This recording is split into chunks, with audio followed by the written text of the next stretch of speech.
Okey, Assalamualaikum warahmatullahi wabarakatuh dan selamat pagi semua. Okey, pelajaran kita hari ini ialah berkaitan dengan keluk kemungkinan pengeluaran. Okey, sebelum kita teruskan, kita tengok dulu apa itu keluk kemungkinan pengeluaran ataupun dalam ringkasannya biasa kita sebut KKP. Okey. Jadi, keluk kemungkinan pengeluaran ialah batas maksimum dua jenis barang. Okey, batas maksimum dua jenis barang yang dapat dikeluarkan oleh sesebuah ekonomi dengan menggunakan semua faktor pengeluaran yang ada pada tingkat teknologi tertentu. Okey, jadi keluk kemungkinan pengeluaran ataupun KKP ni dia menunjukkan kecekapan sesebuah firma atau negara dalam menggunakan sumber ekonomi yang sedia ada. Okey. Jadi KKP ataupun keluk kemungkinan pengeluaran ni dapat menerangkan masalah ekonomi iaitu perkaitan antara masalah kekurangan, masalah pilihan dan juga kos lepas. Tapi sebelum kita kaji KKP, ada beberapa andaian yang kita kena pertimbangkan. Okey, ada 5 andaian yang kita perlu pertimbangkan dalam analisis KKP, iaitu yang pertama, kita mesti mengandaikan bahawa ekonomi hanya mengeluarkan dua jenis barang sahaja. Okey, ekonomi hanya mengeluarkan dua jenis barang sahaja. Yang kedua, kita kena mengandaikan bahawa ekonomi telah mencapai tingkat guna tenaga penuh. Okey, apa itu guna tenaga penuh? Guna tenaga penuh ni bermaksud sesebuah ekonomi ataupun negara telah menggunakan semua faktor pengeluaran yang ada untuk mengeluarkan dua jenis barang tersebut. Okey, guna tenaga penuh ni bermaksud ekonomi telah menggunakan semua faktor pengeluaran yang ada untuk mengeluarkan dua jenis barang. Okey, sumber ekonomi itu yang kita dah belajar minggu lepas iaitu buruh, tanah, modal dan usahawan. Okey, andaian yang ketiga ialah faktor pengeluaran tetap dari segi kualiti dan kuantiti. Okey, faktor pengeluarannya tetap dari segi kuantiti dan kualiti. Faktor pengeluaran ni BTMU tu lah. Buruh, tanah, modal, usahawan ni tetap bermaksud jumlah dia tak berubah. Okey, kuantiti tak berubah, kualiti pun tak berubah. Okey. Yang keempat, tingkat teknologi tetap dan tidak berkembang. Okey, yang kelima, proses pengeluaran berlaku dalam jangka pendek. Okey, jadi itu adalah 5 andaian yang kita mesti pertimbangkan apabila kita membuat analisis KKP. Okey, jadi jadual ini menunjukkan jadual kemungkinan pengeluaran bagi kelapa sawit dan getah. Jadi betullah andaian dia tadi kata bahawa ekonomi hanya mengeluarkan dua jenis barang sahaja. Okey, jadi kalau kita tengok contoh ni, dia hanya keluarkan kelapa sawit dan juga getah. Okey, kita tafsirkan jadual. Pada kombinasi A, dengan menggunakan semua faktor pengeluaran yang ada, okey, ekonomi tidak mengeluarkan kelapa sawit dan dia boleh mengeluarkan 40 tan metrik getah. Okey, jadi kalaulah sesebuah negara ataupun sesebuah ekonomi dia pilih kombinasi A, bermaksud dia tak keluarkan kelapa sawit tetapi dia boleh mengeluarkan 40 tan metrik getah dengan menggunakan semua faktor pengeluaran yang ada. Okey, katakanlah dia nak keluarkan juga kelapa sawit dan juga getah. Dia nak keluarkan dua-dua. Okey, jadi katakanlah dia pilih kombinasi B. Kalau dia pilih kombinasi B dengan menggunakan semua faktor pengeluaran yang ada, dia boleh keluarkan 10 tan metrik kelapa sawit. Tetapi kita lihat pengeluaran getah telah berkurang daripada 40 kepada 30. Okey, sebab faktor pengeluaran sebelum ni pada kombinasi A, semua faktor pengeluaran digunakan untuk keluarkan getah sahaja. Jadi dia boleh keluarkan 40 tan metrik getah. Tak ada kelapa sawit. Tapi kalau dia pilih kombinasi B, dia boleh keluarkan 10 tan metrik kelapa sawit dengan menggunakan semua faktor pengeluaran. Tapi pada masa yang sama, pengeluaran getah akan berkurang daripada 40 kepada 30. Okey, jadi kalau kita lihat daripada kombinasi A kepada kombinasi B, pengeluaran kelapa sawit bertambah 10 unit, manakala pengeluaran getah berkurang 10 unit. Okey, kalau dia nak tambah lagi pengeluaran kelapa sawit, dia nak tambah lagi pengeluaran kelapa sawit, katakanlah daripada kombinasi B kepada kombinasi C. Okey, dia tambah pengeluaran kelapa sawit daripada 10 tan metrik kepada 20 tan metrik. Okey, kita lihat bahawa pengeluaran kelapa sawit telah bertambah sebanyak 10 unit. Tetapi pada masa yang sama, pengeluaran getah berkurang daripada 30 kepada 20 tan metrik. Okey, berkurang sebanyak 10. Jadi kita lihat bahawa dengan menggunakan faktor pengeluaran yang ada, dia tak boleh keluarkan dua-dua sekali dengan sama.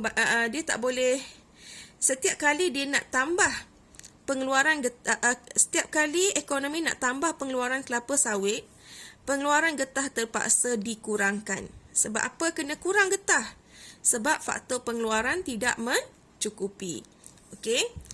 Kalau dia nak tambah lagi pengeluaran kelapa sawit daripada kombinasi C kepada kombinasi D, dia nak tambah pengeluaran kelapa sawit daripada 20 kepada 30, maka pengeluaran getah terpaksa dikurangkan daripada 20 kepada 10.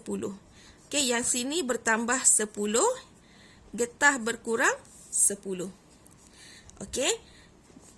Daripada kombinasi D kepada kombinasi E. Okey. Jadi pada kombinasi E, dengan menggunakan semua faktor pengeluaran yang ada, ekonomi boleh mengeluarkan 40 tan metrik kelapa sawit, tetapi tiada getah yang dapat dikeluarkan. Kenapa tak ada getah dapat dikeluarkan? Sebab faktor pengeluaran tidak mencukupi. Okey, jadi yang kita tengok tadi ialah jadual kemungkinan pengeluaran kelapa sawit dan getah. Dan jadual ni kita kena pindahkan dalam bentuk gambar rajah. Okey. Jadi kita tengok dia tulis, dia dah nampak dah. Yang garisan ni, keluk yang kita nampak ni, yang berwarna biru ni lah keluk kemungkinan pengeluaran. Okey, yang berwarna biru ni ialah keluk kemungkinan pengeluaran. Dan kalau dalam exam, dia akan minta awak buat jadual dan juga plot keluk kemungkinan pengeluaran. Jadi sama juga macam tadi, dia tengok sini kemungkinan ni adalah kombinasi A. Kombinasi A tiada kelapa sawit dikeluarkan dan 40 tan metrik getah dikeluarkan dengan menggunakan semua faktor pengeluaran yang ada. Jadi dia plot dekat sini. Ni sini getah, paksi ni adalah getah, paksi mendata ni ialah kelapa sawit. Okey. Jadi seterusnya kombinasi B pun sama. Kombinasi B, kombinasi B kita lihat 10 tan metrik kelapa sawit dikeluarkan dan 30 tan getah dikeluarkan. Okey. Jadi dia pun plot dekat sini. 10 kelapa sawit, 30 getah. Samalah C, D dan E. Okey, dengan menyambungkan titik-titik A, B, C, D, E, maka terbentuklah keluk kemungkinan pengeluaran. Okey. Jadi, titik A, B, C, D, E menunjukkan bahawa ekonomi telah mencapai tingkat guna tenaga penuh.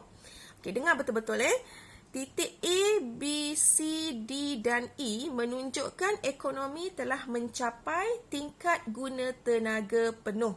Sebab apa kita kata dia capai guna tenaga penuh? Okey, sebab pada titik A, B, C, D dan E, ekonomi telah menggunakan semua faktor pengeluaran yang ada. Dia dah guna semua faktor pengeluaran yang ada. Okey. Okey. Kalau kita tengok, awak tengok dekat sini dia ada titik G dekat sini. Okey, pada titik G, ekonomi tidak dapat capai tahap pengeluaran pada titik G. Kalau kita tengok pada titik G ni, okey, pada titik G 30 kelapa sawit, 30 getah. Jadi dalam jangka masa pendek, titik G ni tingkat pengeluaran pada titik G tidak dapat dicapai. Sebab apa? Sebab sumber ekonomi tidak mencukupi. Sumber ekonomi hanya boleh keluarkan tahap dia sampai sini saja. Di sepanjang titik A, B, C, D dan E sahaja. Dekat G ni tak boleh capai dalam jangka pendek. Okey, bermaksud ekonomi ni dalam jangka pendek dia tak boleh keluarkan 30 kelapa sawit dan dia tak boleh keluarkan 30 tan getah. Kalau dia nak keluarkan 30 kelapa sawit, dia nak keluarkan 30 kelapa sawit, dia hanya boleh keluarkan 10 tan getah sahaja dalam jangka pendek. Okey, tapi dalam jangka panjang, sekiranya berlaku pertambahan sumber ekonomi, contohnya buruh bertambah ataupun tanah bertambah, dia beli tanah baru, ataupun teknologi meningkat, G ni kita boleh capai, tapi dalam jangka masa panjang. Okey, dalam jangka masa pendek, tingkat pengeluaran pada titik G tidak boleh dicapai kerana sumber ekonomi tidak mencukupi. Okey, itu pada titik G. Macam mana pula pada titik F? Okey, kalau kita lihat pada titik F, ekonomi keluarkan 10 tan kelapa sawit dan 20 tan getah. Okey, kalau kita tengok, kalau ekonomi boleh keluarkan 10 tan kelapa sawit, sepatutnya dia boleh keluarkan 30 tan getah. Kalau dia guna semua faktor pengeluaran yang ada. Tapi kalau dekat titik F, dia keluarkan 10 kelapa sawit, tapi dia keluarkan 20 tan getah sahaja, maka dia dah kurang 10. Okey, dia dah kurang 10 tan metrik untuk pengeluaran getah. Jadi pada titik F ni berlaku pembaziran sumber. Okey, berlaku pembaziran sumber ataupun pengangguran. Sebab kalau dia keluarkan getah dan kelapa sawit pada titik F, dia tak guna semua faktor pengeluaran. Kalau dia guna semua, dia akan pergi ke titik B ataupun titik C. Kalaulah dekat sini F ni dia keluarkan 20 tan getah. Okey, kalau dia keluarkan 20 tan getah, sepatutnya dia boleh keluarkan 20 tan kelapa sawit. Tapi dia keluarkan 10 kelapa sawit sahaja. Jadi, mana-mana titik di dalam KKP, sama ada dekat sini ke, ataupun dekat sini ke, ataupun di mana-mana titik dalam KKP ni menunjukkan berlaku pembaziran sumber ataupun berlaku pengangguran sebab ekonomi tidak menggunakan semua faktor pengeluaran yang ada. Okey? Kalau di luar KKP tak boleh capai dalam jangka pendek. Sama ada dekat sini tak boleh capai. Dekat sini pun tak boleh capai. Sebab apa?